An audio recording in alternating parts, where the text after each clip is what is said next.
Welcome to the Vibrantly You podcast. We're your hosts, Megan Martineau and Caitlin Cipriano. In this podcast, we talk about fitness and nutrition on your motherhood journey. Whether you are trying to conceive, pregnant, postpartum, or beyond, you are welcome here. Nothing is off limits, and our goal is to support you in this important season of life so that you can feel vibrantly you. As a reminder, this information is not medical advice. Please see the show notes for more details. Hello, and welcome back to the Vibrantly You podcast. Caitlin here, talking about how blood sugar and the infradian rhythm impact things like cravings and energy levels. Oh, I can't wait to dive into this. Today, it is going to be a topic that just connects so many things that we experience as women. So the energy crashes, the cravings, irritability, fatigue, all of those things tie into blood sugar. And we're going to really talk about how this impacts you and where we can make a difference to support your overall hormonal health. So I want to set the stage first and really get this backbone about why blood sugar matters. So I think it's something, and I originally kind of felt this way too. It's like we only talk about blood sugar balance when we're thinking about like diabetes or weight, but it's such a huge foundation of hormone health. And so when your blood sugar spikes and crashes throughout the day, it affects your stress hormones, your hunger cues, and even your mood. And those sharp ups and downs can lead to those cravings, the irritability, and the energy dips. And those all can feel more amplified at certain points in our cycle.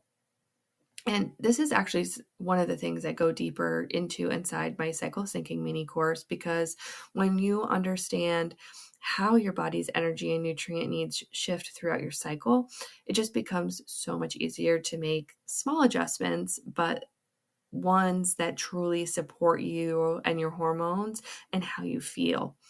So our two main players here are estrogen and progesterone, and the way they rise and fall throughout the month changes how our body uses and stores glucose. So in our follicular and ovulatory phase, this is where there's more estrogen dominant, and estrogen is naturally higher in that first half of your cycle, and it actually helps your body use insulin a bit more efficiently. And that means your blood sugar tends to be more stable. You can often handle carbs a bit better here. Your energy feels higher, and you might notice fewer cravings. And this is why many women will just say they feel best in that like mid-cycle window. Workouts feel easier, your focus is better, the energy feels steadier. And then after ovulation, when you go into your luteal phase, this is a more progesterone dominant time phase, right? It's starting to rise and it ends up peaking during luteal. And while it's amazing for preparing the body for a potential pregnancy, it also makes you a little less sensitive to insulin. So tying it back to the blood sugar piece here. And that means that your body isn't handling carbs maybe quite as smoothly, and your blood sugar is like more likely to have some more fluctuations, so more swaying up and down. And this is when you feel like, okay, more cravings, mood swings, like maybe more of those like, I just need chocolate right now moments. And that matters. It impacts your day and your capacity. And when we can understand that how our hormones are influencing the way we metabolize our food, we can stop blaming willpower or thinking that we're doing something wrong. You're not lazy.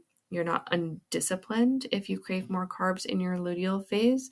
Your body is needing more steady fuel and it needs more support right now. And once you know that, you can make simple adjustments that support your energy instead of just feeling like you're fighting against your body. So, how do we stabilize blood sugar throughout the cycle? We are going to bring back our balanced mama method here and talk about protein, healthy fats, and fiber. Pair those with your carbohydrates. They are BFFs and we want them to be friends, and we want to try to do our best at every meal to approach that. So I always encourage this combination because it is going to impact how glucose enters your bloodstream, and it is going to give you more stable energy and less cravings. Like all those things that we just talked about, you're going to notice that you feel so much better. So instead of like at breakfast time having just a bagel, try adding some eggs and avocado to it. Instead of just grabbing for a quick bar, maybe we swap that out and we do Greek yogurt with berries and granola if you want that granola, kind of option. It's not about overhauling your preferences. It's about being intentional and oftentimes adding in more. We don't need to restrict. We don't need to eat less. Oftentimes, what I see in my clients is just requires being a bit more intentional and adding things in that you like, that you enjoy, that really help nourish you and help you to feel better. You don't want to be skipping meals or eating too little, especially earlier in the day. That can really backfire. And then we see these blood sugar dips, more intense cravings. And for people, again, especially this is like popping up for you, likely in your luteal phase in that second half of your infradian rhythm. So, like I said, we want to pair our carbs. We want them to have friends. We don't need to avoid them. We just need to try to pair them. This doesn't have to be like every single freaking time, but like if you're having fruit, like add a handful of nuts. If you're cooking rice or pasta, like include your protein and vegetables with it, right? Like we can have the foods that we like. We just need to reframe how we are approaching this.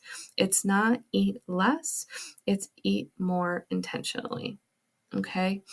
One of the other things that I want to just quickly talk about, because a lot of my mamas are caffeine queens. You can't see me, but I'm like, I'm raising my hand right alongside of you. And the high caffeine, especially in the morning on an empty stomach, can spike your cortisol levels, which then is like raising our blood sugar right off the bat.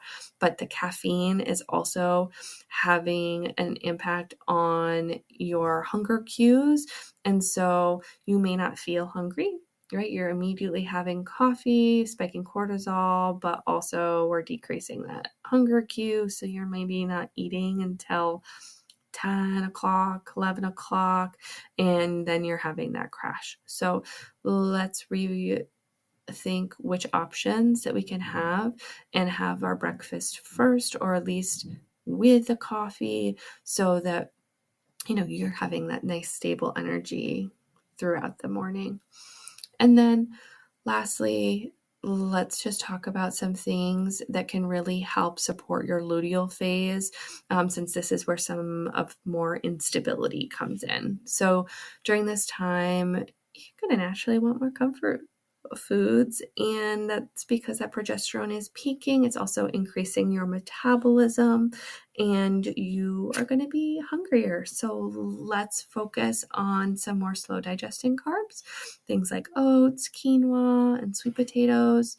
Let's make sure that we're including some magnesium rich foods. Maybe you do want some dark chocolate in there, and you can pair it with some things like almonds, and then other things like leafy greens, separately, but also magnesium rich foods that can help with your cravings. Okay.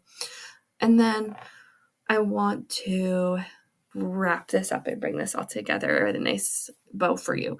So much of cycle syncing is about listening and tuning into your body. It's not controlling it, but supporting it based on what you're already doing. So we want to just think about, like, we don't need to be perfect to feel better here. We just want to figure out where some of these anchor points are in your cycle and how you're feeling, and how we can use some nutrition to aid in these processes. So if you've been listening to this episode and thinking like, okay, I want to learn how I actually do this in real life, you're in luck. I am putting out a cycle syncing mini course, and I think this would be the perfect next step for you. Inside it, I break down each phase of your cycle with simple evidence-based nutrition and lifestyle strategies that are going to help you eat and just feel more in alignment with your body. It's designed to help you, again, understand your body and not fight it, so that you can support your energy, mood, and metabolism in every phase. And like, again, if you're feeling like how I've described, you're feeling like you have a lot of cravings, fatigue, and frustrations, let's investigate. And so this is your invitation to start syncing instead of, again, fighting or pushing. And you can find that link in the show notes, or it will be in my Instagram bio as well, over at Wholesome Huntress Nutrition. You'll be able to find that link that brings you to my website, wholesomehuntressnutrition.com. And I hope that if you can take one thing away from today's episode, let it be this: your cravings and energy shifts are not random. They are communication to you for support. So your hormones and blood sugar are working together, and they're telling you what your body needs. When you start to listen, everything starts to make sense. I hope that you enjoyed this episode. Please be sure to like and review and share with a friend. We'll see you next week.